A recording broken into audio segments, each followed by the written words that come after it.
Salut à tous, j'espère que vous allez bien. Aujourd'hui, petite vidéo actualité encore une fois. Il y a toujours des petites actus, on va essayer de faire une vidéo très simple, très légère, voilà. Donc on y va, c'est parti.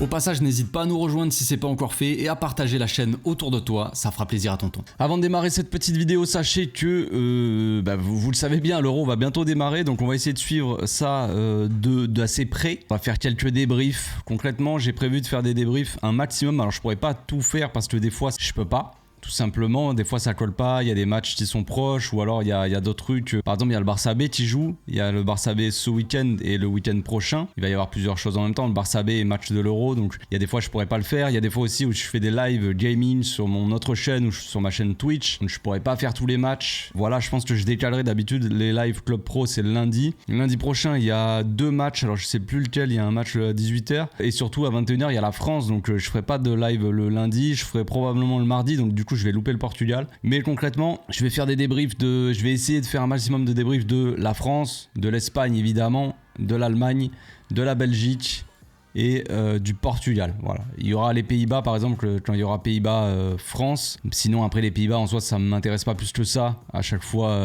ils sont juste décevants. En plus il y a même pas Frenchie, donc vraiment les Pays-Bas ça m'intéresse pas trop. Le Portugal, je ferai pas tous les débriefs du Portugal. Par exemple je vais en louper certains. Le mardi prochain je vais probablement le louper. Puis il y a des fois où peut-être si ça joue le week-end ou quoi, ou alors il y a des matchs de l'Allemagne. Il y a Allemagne-Suisse je crois. Parce que je crois qu'il y a quand même quelques Suisses qui me suivent. Donc voilà. Bon, je pourrais pas tout faire à chaque fois, mais je vais essayer de faire un maximum de ça. Et puis on va sortir une vidéo aussi pronostic avant l'Euro, avant que ça démarre quand même. Essayer je vais faire comme j'avais fait avec la Coupe du Monde en fait, essayer de faire qui va finir à quelle place au niveau des groupes, tu vois, premier, deuxième de chaque groupe.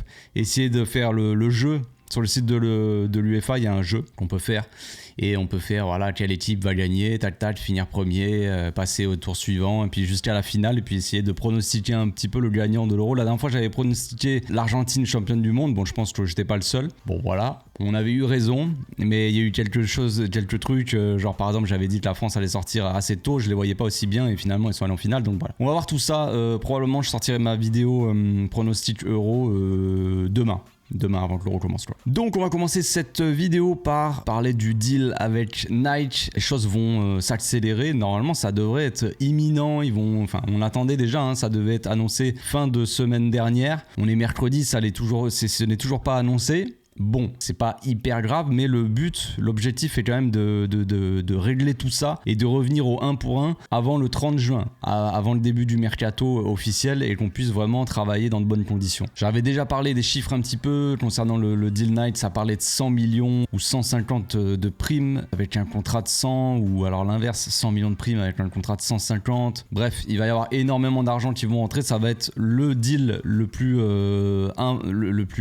c'est un deal record en fait, tout simplement. Chiffre record, donc ça n'a jamais été fait. Donc ça, si ça se fait, évidemment, si c'est officialisé, ça sera une très bonne nouvelle et un très bon travail aussi. On a critiqué un petit peu Laporta, la direction, quand on trouvait que les choses ne se passaient pas correctement. Si ce deal-là est signé, si c'est un deal record, ça n'a jamais été un aussi gros contrat sponsoring pour un maillot, ça reste quand même du très beau travail, tout simplement. On sait que le Barça, en ce moment, enfin ça fait quelques années qu'on est dans une passe assez difficile. On n'est pas le Barça des années 2010 autour de là où on gagnait beaucoup.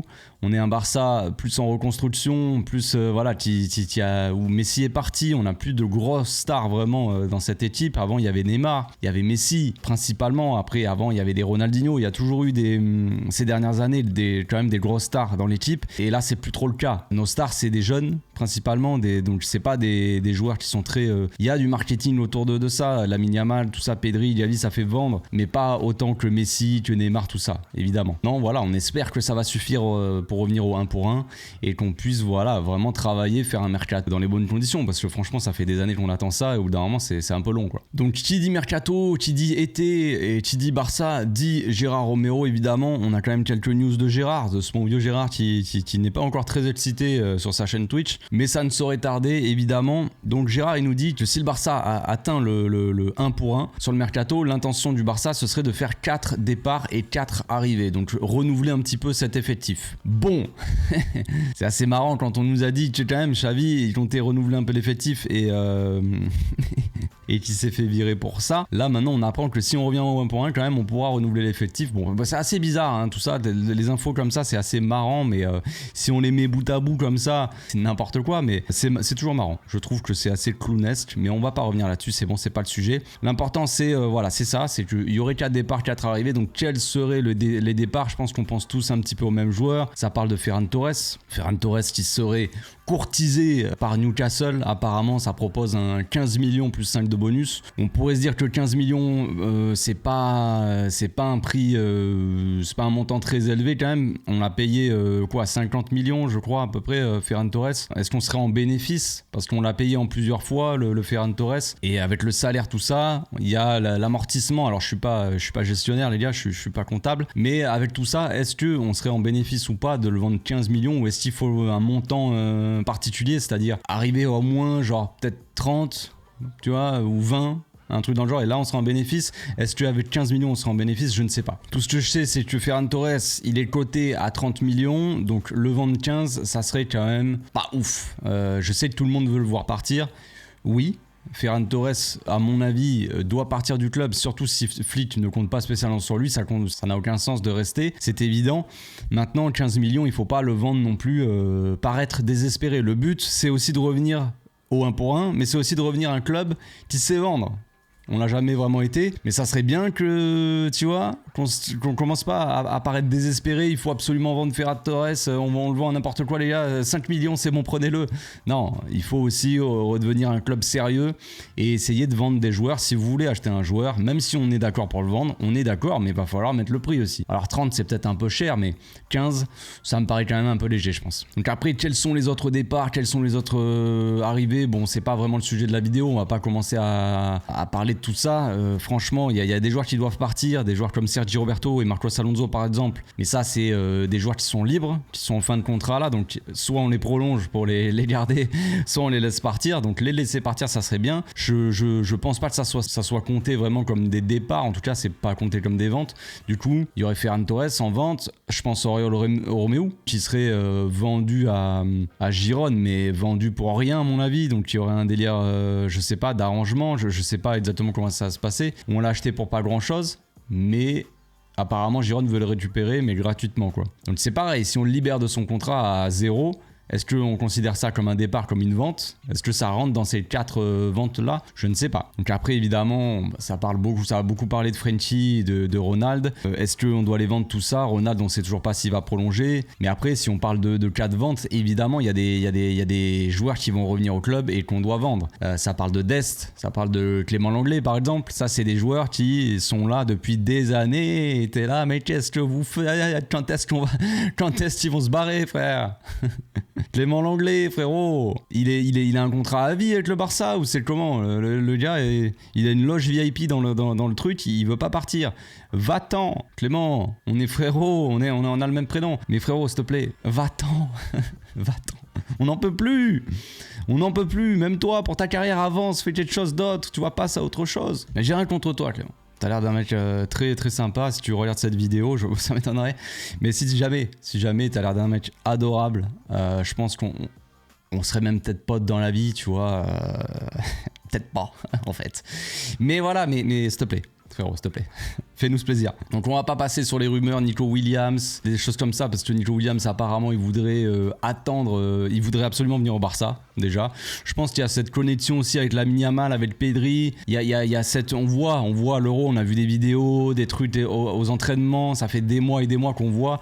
Nico Williams il est très très pote avec, alors il y a son frère forcément à Bilbao, mais son frère il a décidé de rester à Bilbao et de faire sa carrière là-bas. Il y avait eu des rumeurs Iñaki Williams au Barça, il a toujours voulu rester à Bilbao, faire sa carrière là-bas. C'est peut-être pas le cas de son frère Nico. Son frère Nico était encore très jeune et je pense qu'il aspire peut-être à de plus grandes choses, sans vouloir manquer de respect à qui que ce soit, mais à passer au niveau supérieur, tu vois. Il est encore jeune, il a le temps, mais apparemment il voudrait quand même venir au Barça, rejoindre aussi ses potes, il s'intégrerait facilement. Si c'est pas cet été, ce serait l'été prochain. Donc bref, on verra. Ça c'est des rumeurs un peu à la con, mais je pense quand même qu'au fond, il y a de la vérité, quoi. Il y a du vrai.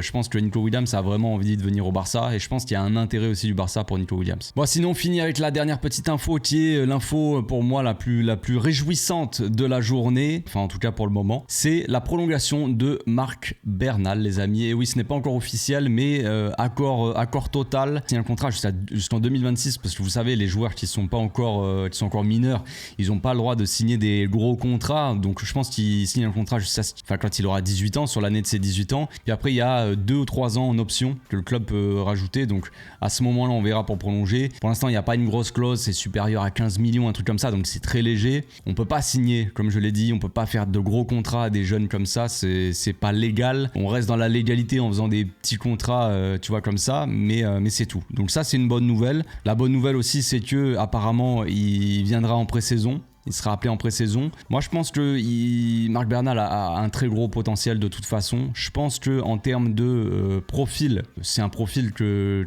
Hansi Flick va bien aimer, je pense. Il y en a beaucoup qui pensent que Marc Bernal est un pivot. Lui-même peut-être se considère comme un pivot. Quand on le voit jouer, ça semble pas aussi clair non plus, quoi. Alors, il a beaucoup de choses à améliorer, on va dire.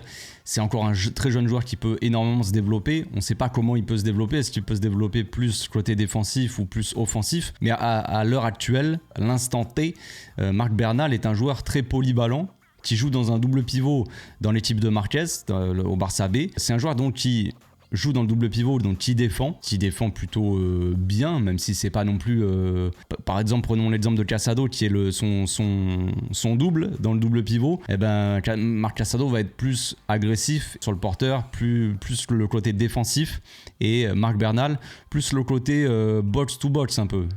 Certes, il va redescendre défendre. Dans les derniers matchs contre Ibiza là, où on avait des grands en attaque chez Ibiza, où il jouait des longs ballons, Bernal était très souvent en défense pour justement essayer d'aider la défense à mettre un petit peu de taille et un petit peu de gabarit dans cette défense. Marc Bernal, il est immense.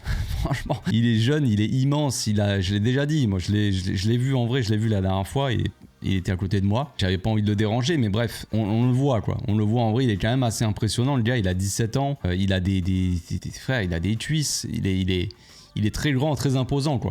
Et il n'a pas encore fini de se développer. Parce que pensez, rappelez-vous de Ronald. Ronald, il a un gabarit assez impressionnant. Mais quand il a démarré avec le Barça, il était un petit gros gabarit, mais pas encore, tu sais. Et maintenant, Ronald, c'est un bœuf. Donc, je sais pas comment va se développer Marc Bernal. Mais en plus, s'il fait la pré-saison sous Flick, ça va être un bufflet, le type, en fait. Donc, on va voir. Est-ce qu'il faut qu'il se muscle plus aussi? Parce qu'il est un peu lourd aussi. Vu qu'il est grand, tout ça, c'est un joueur un peu lourd. Il nous fait penser un petit peu à Rodri, évidemment. Grand gabarit, costaud, milieu de terrain un petit peu qui joue milieu défensif. Mais à la différence de Rodri, même si avec Rodri, avec City, on le voit un petit peu plus jouer haut, et bien là c'est un peu pareil le Bernal. Bernal il se projette très souvent, on l'a vu dans l'analyse sur Casado, quand Bernal était à côté de lui, on l'a vu des fois Casado, on a vu une action principalement où Casado il l'envoie en profondeur Marc Bernal. Donc Bernal il se projette un petit peu plus vers l'avant. Certes c'est un pivot où il joue dans un double pivot, on peut le considérer comme milieu défensif, mais je pense pas vraiment moi que ça soit un pur milieu défensif, c'est un milieu un petit peu plus polyvalent. Donc pour le futur, pour moi, il pourrait remplacer par exemple un Frenkie de Jong. Et quand on entend les rumeurs sur Mikel Merino par exemple, alors je veux pas comparer Mikel Merino et Marc Bernal, mais franchement en termes de profil, je trouve que Marc Bernal pourrait ressembler un petit peu plus à Mikel Merino par exemple. Parce qu'il y en a plein qui disent faut que Marc Bernal il vienne en pivot, tu vois, que ça soit le prochain, tu sais, à chaque fois on cherche des ressemblances, des choses comme ça. Le prochain Busquets, il a pas du tout le profil Busquets, hein, Bernal. Il a un profil vraiment avec un plus gros volume de jeu. Il peut aussi se projeter vers l'attaque. Donc quand on sait qu'Hansi Flick, son double pivot, il n'hésite pas à leur dire de se projeter, d'avoir un joueur qui joue plus en passe et l'autre qui joue un petit peu plus, qui se projette, qui l'attaque, qui défend, tu vois, un petit peu plus box to box, et bien Marc Bernal rentrerait dans ce truc-là. Donc on verra comment ça va se passer la pré-saison, mais c'est déjà une bonne nouvelle. En pré-saison, on va avoir aussi Julian Araujo, on va voir comment ça va se passer avec lui, mais en tout cas, il sera probablement en pré-saison avec le Barça. Marc Casado, Marc Bernal, Marc Liu, ils s'appellent tous Marc, ils s'appellent tous Pao, mais c'est pas grave, on les aime quand même. On va voir comment ça va se passer. Bref, en attendant, je vous laisse ici. On se retrouve demain les amis pour la vidéo pronostic euro. Et puis après voilà, on va enchaîner l'euro, tout ça. Puis on verra comment ça va se passer. Je vous souhaite une très bonne journée et je vous dis à bientôt. Ciao.